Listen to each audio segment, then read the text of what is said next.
CNN, BBC, France, 24. I'm watching you all. I'm recording every lie. I'm archiving every distortion. I am Ibrahim Traoré, and today I'm pulling off your masks. Yes, you heard correctly. I, whom you call a young military junta leader, whom you brand as a dangerous radical, whom you serve up as an anti-Western dictator, am now telling you the truth. And this time you cannot turn off your microphones. This time you cannot turn away your cameras. This time your editors cannot cut this speech. Because the world you monopolize no longer exists. Because millions will hear these words now, without passing through your filters, without being subjected to your distortions, without being muddied by your lies. I am 34 years old. Every day of my life, I grew up with your lies. As a child, I would watch Africa on television. Always the same images. Children with flies, dry lands, weapons, death. This is Africa, they told us. This is what Africa is. And we believed it. We were ashamed of ourselves. We were ashamed of our own lands, of our own people. But then I grew up. I read, I researched, I questioned, and I understood that the Africa you showed us wasn't real. The story you told us was a lie. The fate you imposed on us was a script you had written. For years, how have you portrayed Africa? How have you shown it? How have you sold it to your viewers? As if we were creatures who had no share of humanity. As if we were savages left outside of civilization. As if we were wretches waiting for you to save us. Every day, every hour, every minute, the same story plays on your screens. Hunger, war, disease, corruption, terror, chaos. These are the words that come to mind when Africa is mentioned. In your Africa dictionary, there are no other words. No hope, no success, no development, no resistance, no honor, no pride, no victory. So I ask you, New York Times, Washington Post, Guardian, Le Monde, have you ever made Africa's successes your headlines? How many times have you written about Rwanda's technology miracle? How many times have you shown Ethiopia's reforestation project? How many times have you praised Botswana's democratic success? How many times have you described Kenya's entrepreneurial ecosystem? No, because these don't fit your scenario. Your Africa cannot be successful. It cannot, because then how will you legitimize your exploitation? If it's not in need of help, how will you intervene? If it's not backward, how will you look down on it? Have you ever asked yourselves, has any editor sitting at their desk, any news director in a meeting, any columnist at their keyboard ever thought, why are the people of the world's richest lands poor? Here are the numbers for you, real numbers. Africa owns 70% of the world's cobalt reserves. Your cell phone, your computer, your electric car won't work without cobalt. This cobalt comes from Congo, but Congolese can't afford cell phones. Africa owns 90% of the world's platinum reserves. Catalytic converters, electronic devices, medical implants, they all need platinum. This platinum comes from South Africa, but South Africans are crushed by unemployment. Africa provides 30% of the world's gold production. Mali, Burkina Faso, Ghana, Tanzania. Gold flows like rivers from our lands. But our people swim in poverty. Africa supplies 65% of the world's diamond production. Botswana, Angola, Congo, Sierra Leone, billions of dollars worth of diamonds are extracted, but our miners live on $1 a day. Africa owns 35% of the world's uranium reserves. Niger, Namibia, South Africa. Nuclear plants run on our uranium. Paris lights burn with our uranium, but our villages have no electricity. And you still ask, why is Africa poor? No, the right question is, how was Africa kept poor while being so rich? Here's your answer. Colonialism didn't end. It changed shape. You used to come and occupy our lands. Now you come and establish companies. You used to take by force. Now you make agreements. You used to rule with the whip. Now you rule with credit. Let me give you concrete examples. With numbers, names, dates, but you'll never write about these. Glencore, Swiss-based mining giant, extracting cobalt in Congo. 2022 revenue, $256 billion, a tax paid to Congo, $500 million, that's 0.2%. Is this justice? Rio Tinto, British-Australian mining giant, extracting bauxite in Guinea, 20 million tons annually. What's left for Guinea? Environmental pollution and cancer. Total, now Total Energies, French oil giant, extracting oil in Angola, Nigeria, Congo. 2022, profit, $36 billion investment in Africa, dirty pipelines, Anglo-American, founded in South Africa but now in London. Diamonds, platinum, iron, taking everything. What it left in South Africa? 6 million unemployed miners. And these are just the tip of the iceberg. What about the invisible, the secret deals, the offshore accounts, the transfer pricing tricks? Every year, $88 billion in illegal money flows out of Africa. Who writes about this? Every year, $45 billion in aid comes to Africa. Everyone writes about this, but no one says Africa is not the continent receiving aid, it's the continent giving aid.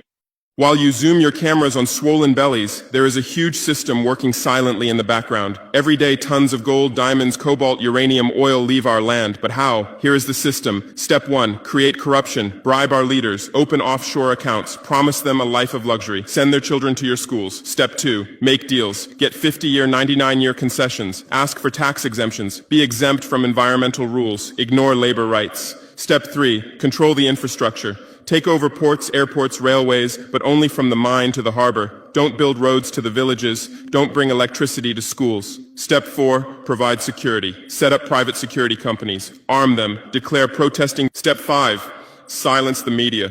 Buy local journalists. Suppress opposing voices. Serve internal unrest news to international media. And this is how the system works. It's been working like this for 100 years, and you don't see this system. You don't want to see it, because you're part of the system too.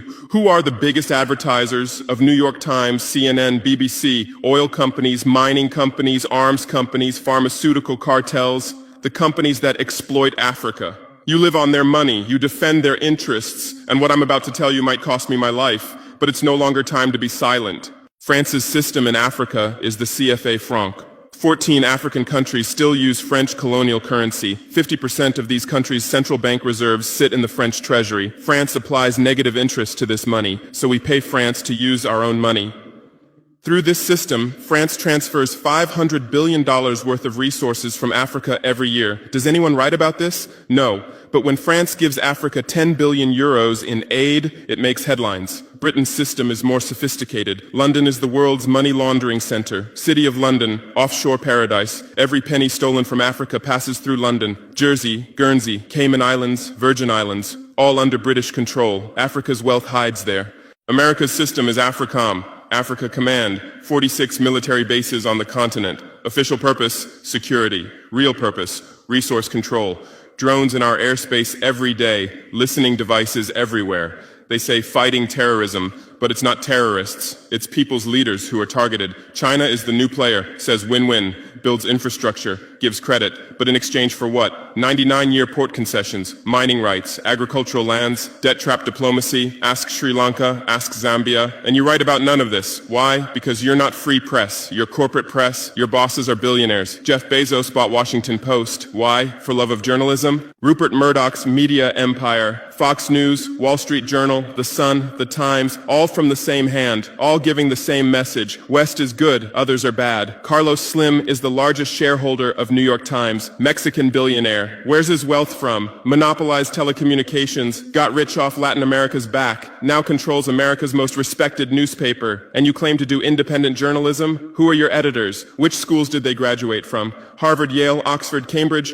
Always the same elite schools, always the same worldview, always the same prejudices. How are your reporters selected? How many languages does your Africa correspondent speak? French, English, that's all. Swahili, Hausa, Yoruba, Amharic, they don't know. They can't talk to the people. Your sources are always the same. Western diplomats, NGOs, experts, and then you come and lecture us. They killed Patrice Lumumba, January 12, 1961. CIA agent Larry Devlin confessed. Belgian mercenaries executed. They dissolved his body in acid, took his teeth as souvenirs. In 2022, that tooth was returned from Belgium to his family after 61 years. And what did you say then? Chaos in Congo. You didn't ask about the killers. You didn't investigate CIA documents. You didn't write about Belgium's crime. They killed Thomas Sankara, October 15, 1987. My hero, Africa's hope. Vaccinated 2.5 million children against measles and meningitis, planted 10 million trees, raised literacy rate from 13% to 73%, gave equal rights to women, banned FGM, ended corruption,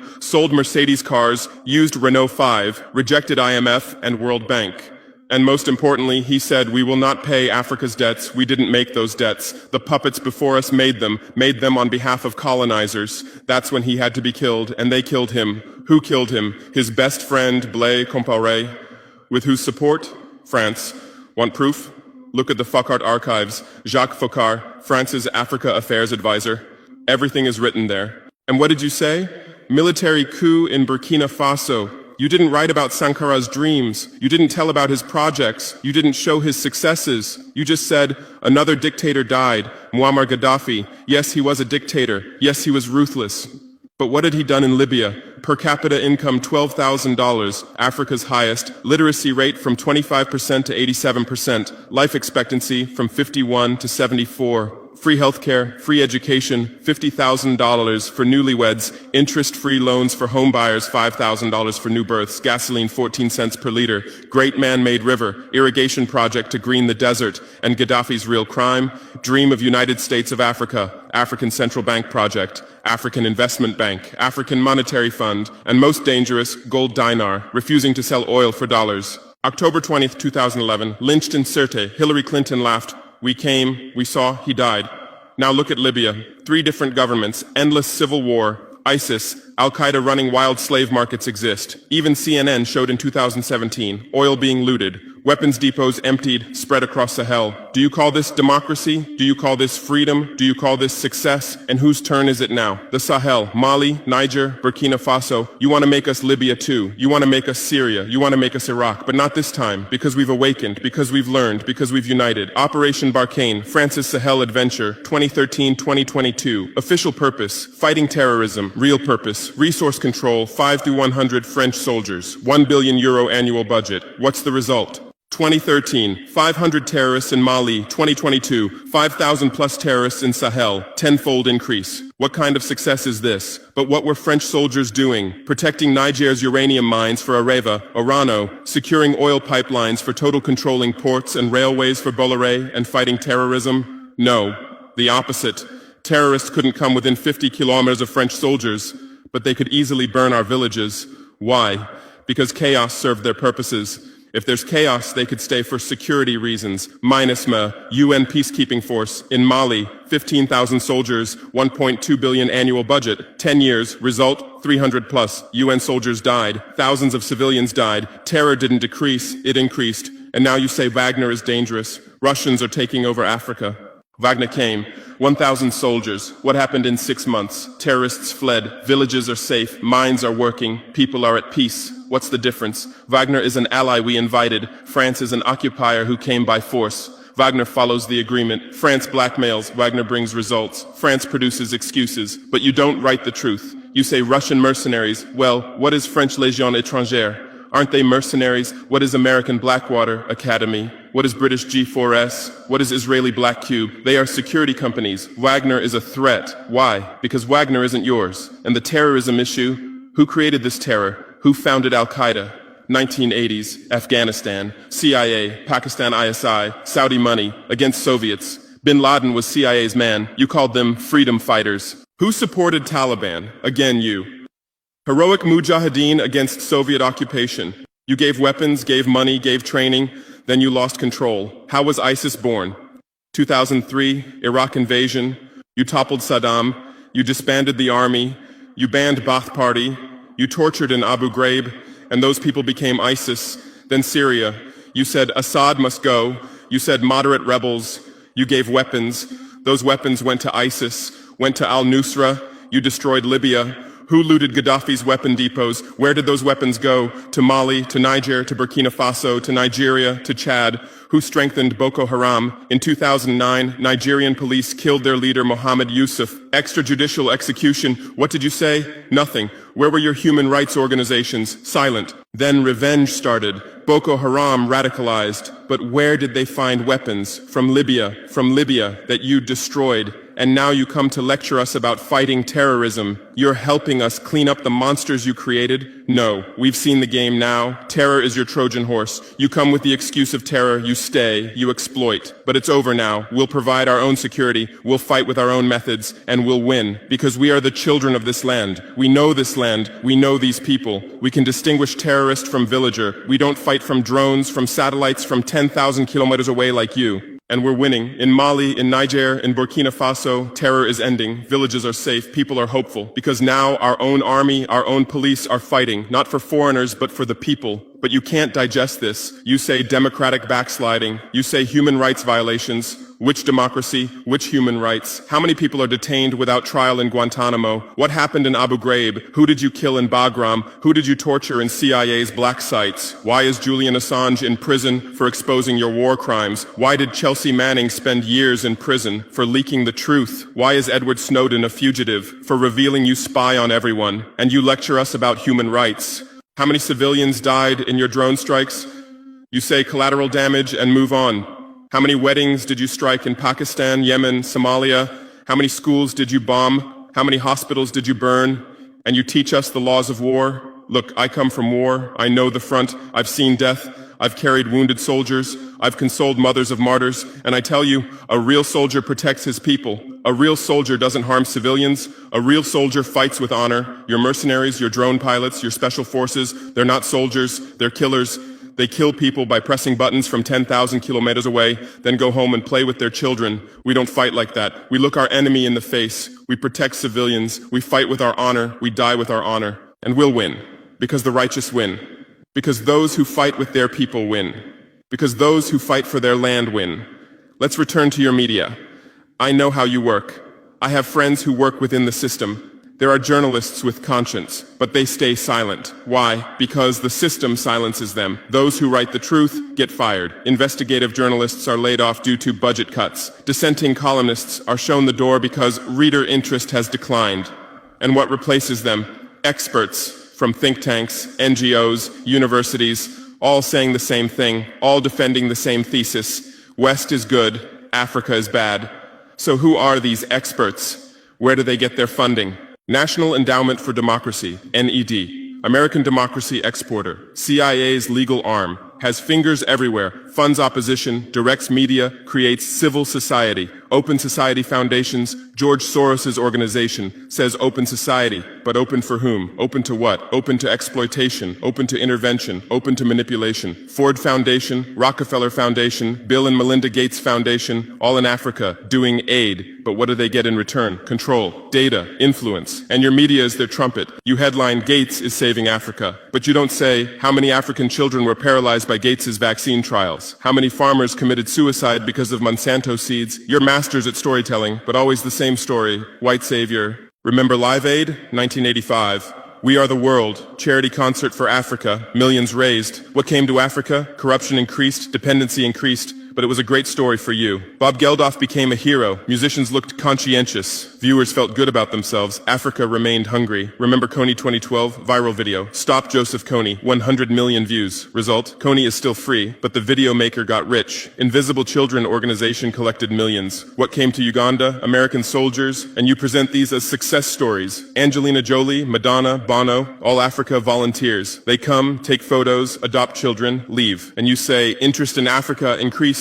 What interest? Whose interest? Interest for what? Madonna adopted from Malawi. You made headlines. But 100 children die from malaria every day in Malawi. You didn't write that, because that news doesn't sell. Bono became Africa's spokesperson, raised billions with U2 concerts, but moved his company to Netherlands to avoid taxes. Money stolen from Africa also passes through Netherlands. Did you write about this? George Clooney campaigned for Darfur, said save Darfur. Result? Sudan split. Oil remained in South Sudan. South Sudan is now in civil war. Who's getting the oil? Take a guess. And you always present these as humanitarian aid. But these are imperialism's soft face. These are exploitation's PR. Let me give you real numbers. Every year, 134 billion in aid and investment comes to Africa. Every year, 192 billion in resources leave Africa, net loss, $58 billion every year. But you only write about the incoming $134 billion.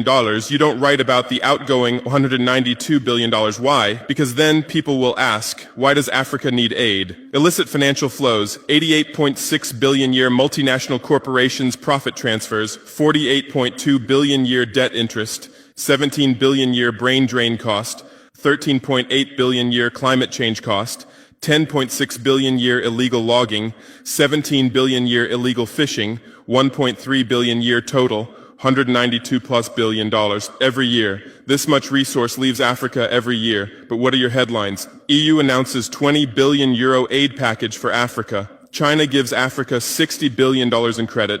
America grants Africa $8 billion. People read these and think how generous they are, how charitable, how ungrateful Africa is. But the truth is the opposite. Africa is financing your standard of living. Africa is subsidizing your prosperity. Africa is making your technology possible. The cobalt in your iPhone, from Congo, the lithium in your Tesla, from Zimbabwe, the tantalum in your computer, from Rwanda, your jewelry, from Botswana, your chocolate, from Ivory Coast, your coffee, from Ethiopia, your oil, from Nigeria, your uranium, from Niger, and what do we get in return? Debt, poverty, humiliation, but enough. This game will end now because we've awakened. Our youth are sharing the truth on social media. Bar France out hashtag used 100 million times. Africa is bleeding 50 million. On Stop Exploiting Africa, 75 million. And what are you doing? You say Russian bots. You say Chinese propaganda. You say disinformation. No. These are real voices of real Africans. This is real anger. This is real awakening. There are millions of youth on TikTok, videos celebrating French soldiers leaving, images applauding Wagner's arrival, content explaining the truth on Twitter, Instagram, Facebook. The same voice everywhere. Enough! And you're panicking because you're losing control. You're losing the narrative. You're losing the monopoly. You established fact-checking organizations. Africa Check, AFP Fact Check. Who funds these? Facebook, Google, Bill Gates. The same system again. What are you checking? Whose facts are you defending? We say France exploits $500 billion a year. You say false. Only $440 billion. As if that changes the situation, as if 440 billion is little. We say Wagner has been successful. You say Wagner violates human rights. Well, what were French soldiers doing? Bombing Fulani villages, arming Dogon militias, accidentally striking weddings. Your hypocrisy is so obvious that no one believes you anymore. Remember what Anderson Cooper said on CNN? Democracy is declining in Africa. Which democracy, Anderson? Your democracy? America's democracy? Your Capitol riot, January 6, 2021. You said, attack on democracy. 5 people died. Our Sankara assassination, October 15, 1987. You said, internal matter. 1 person died, but that person was the hope of 20 million people. In your elections, corporations fund candidates, lobbyists write laws. You call our elections rigged. In your country, police kill blacks. George Floyd, Breonna Taylor, Ahmaud Arbery. You lecture us about police violence. On BBC, Kasia Madera presents Africa News. Polish origin. How many years has she lived in Africa? How many African languages does she speak? But every day she speaks as an Africa expert. Africa is like this. Africa is like that.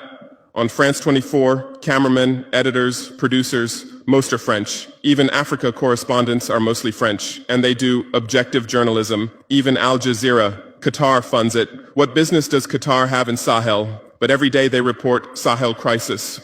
Whose crisis are they telling? Deutsche Welle, Voice of America, RFI, all state media, all propaganda tools.